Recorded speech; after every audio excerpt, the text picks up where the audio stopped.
Hey, what's up, fam? Okay, after the last chapter of One Piece, like I said, it wasn't as much of a salty review as the last few chapters, before those. I think it was whichever one's the ones where Luffy fought the sumo guy and then hold him, and it was like, great, he one-shots both of them. Who would have guessed?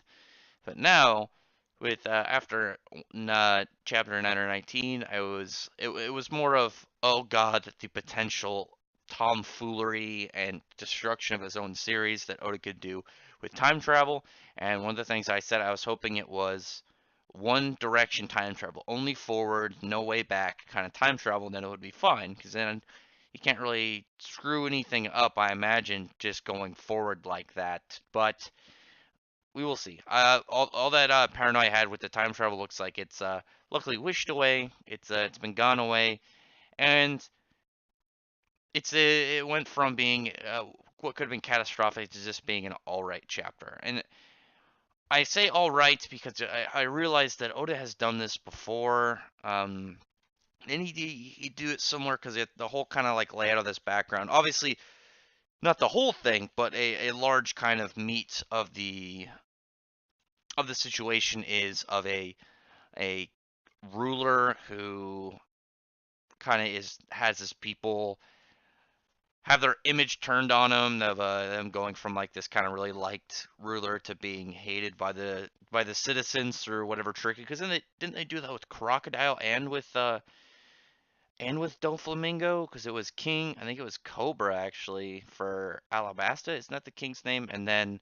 for what's the guy's name? King Riku for Dressrosa, I think. Yeah, because Cryos was the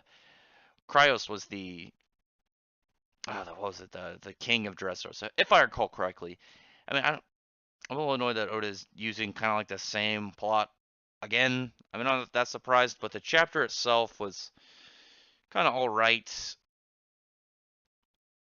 I don't what I will say that I don't like is the kind of overly intensive reaction to um the overly intensive reaction to the Kinemon telling the story of what happened, and then like the guy got the Odin getting executed, and like some people are just like sobbing and freaking like, haven't you guys heard stories like this all the time? I don't know. I don't know. It's maybe just because I'm not a One Piece fan, that aspect of it doesn't fall onto me, and I'm just kind of looking at it as more of a One Piece casual, I'd say. But with the time fruit, oh god, it was such a dangerous aspect of it, such a dangerous idea. The what was it, Mona, whatever the little kid's name, I can't remember his name. It's like Momosuke or some shit. His mom sent him and the samurai dudes, Kinemon, and I don't remember the other dudes with him. I only remember Kinemon's name. Forward in time to try and get to a point where they could defeat uh, I think what was it? It was Kaido, Orochi, and I think there was another dude involved, and I can't remember who. Might have, I think that's who the person Odin beats to kind of gain his reputation. I actually really liked the panel where when they came back and they saw like what it had become, and kind of like those really cool rock spires you see sometimes in like Japanese art. They've got like these big like kind of like smokestacks from factories coming up and just like clouding up the skies, and it's just like that industrial aspect kind of like change after they just saw it, like for them like probably like 20 minutes before, and just kind of like this like raw beautiful nature, and kind of just going into the cool but rough look of the industrial age that they were getting into, you know. And kind of from that, it kind of is going more towards the events of them getting separated and then meeting up with the Straw Hat Pirates, going over their whole scenario of what they're gonna do. And in 2 weeks on Onigashima, which it's like Ogre something Island, I think that's what it comes for.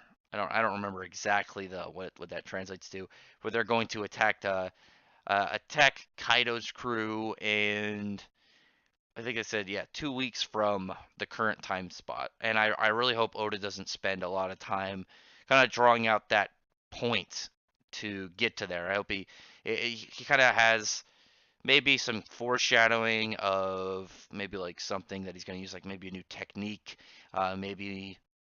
combo attack, anything relevant, I'd say, anything that might pop up new in this arc. Like literally, if Luffy got fifth gear in this, and it was shown at some point, at least hinted on the travel there, that he had it. Anything that could kind of add a little bit of hype up to it.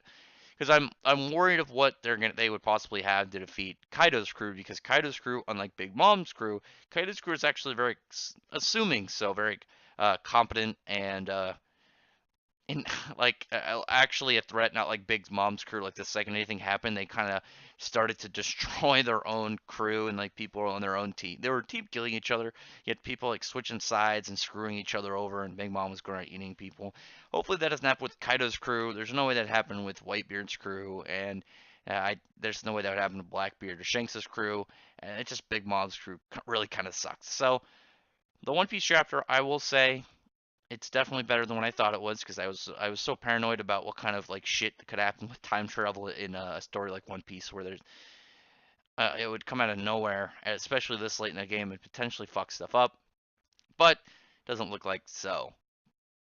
And I don't know. I'd give it like a solid C, like a high C, maybe even a C plus for the chapter, just because it was much more about kind of like I liked more about that part where they're like, all right, game plan.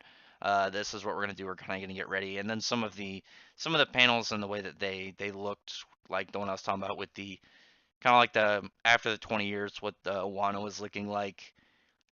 The only problems I really had were I don't know. I feel like the whole like he was such a nice ruler, and then bad stuff happened, and a bad guy made everyone dislike him, and then now all the guys like the bad guy, all the kids and the citizens, and they think the old guy that is actually the good guy is the bad guy. Because I just feel like that already happened in Alabasta and Dressrosa. Correct me if I'm wrong though. And anyway, tell me what you think in the comments below. That's it for this video. If you like my content, maybe check out my other stuff. I know there's probably going to be a couple One Piece fans that like kind of like stumble across this and like, oh, this guy doesn't even really like One Piece. I'm like I said, I'm a casual One Piece reader. I usually read One Piece because one, I'm this far in, and two, because it comes out right before stuff like Black Clover, My Hero Academia, and Kimetsu no Yaiba, Jujutsu Kaisen, all kind of like the newer, more fresh Shonen Jump. I just never much of a One Piece fan, but I don't know.